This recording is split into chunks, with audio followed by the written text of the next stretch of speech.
Kaya kakabsat mga bunkoy. Ito, iba-ibang bato to. Iba-ibang bato to titignan natin ngayon. Iba-ibang koleksyon ng bato. Rudis bearing limestone. The limestone boulder was collected in Pulang Bato area, Central Cebu. It is reddish in color and exhibits a tufaceous character.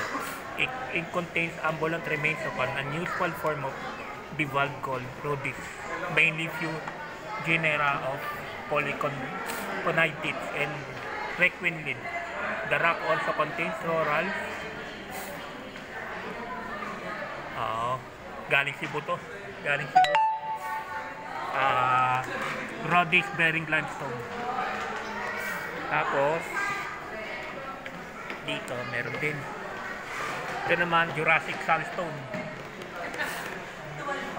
Nakita to sa Mansalay, sa Cabalwa, Mansalay, Oriental Mindoro. Doon siya nakita.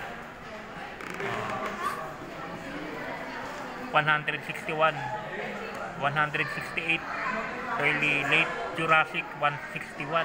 Tanda na rin. Sa Mansalay, sa Mansalay, Oriental Mindoro nakita.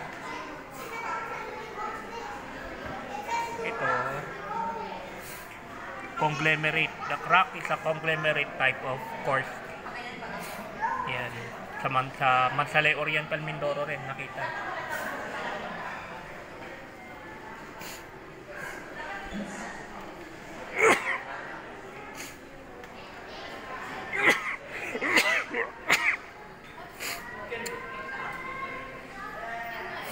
Volcanic rock from Mayo Volcano. So, galing sa Mayon. 1814 eruption. Nakuha siya ng 1814 eruption.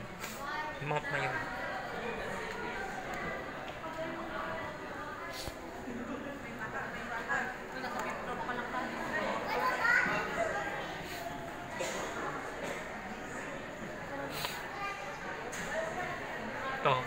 Ito feature sandstone. Yan, nakita siya sa Polillo Island. Yan. Sa Polillo Island siya na-discover itong bato na to.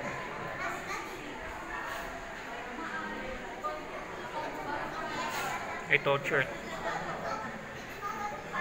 Galing naman sa Occidental Mindoro, Abra de Ilog. Doon siya nakita. Doon siya na-discover itong bato na to, church. Sa Abra de Ilog sa Occidental Mindoro. Yan. Dito na tayo sa malaking bato. May malaki ritong bato, maganda yan. Boulder.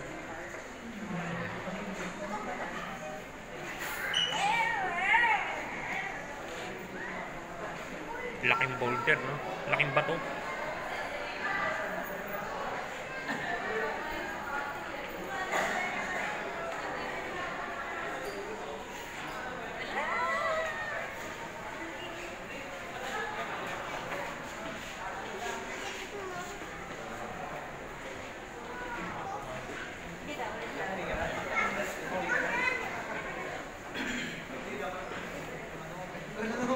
Ayan, out na natin. Out na natin kakapsat mga bunsoy. Bye-bye.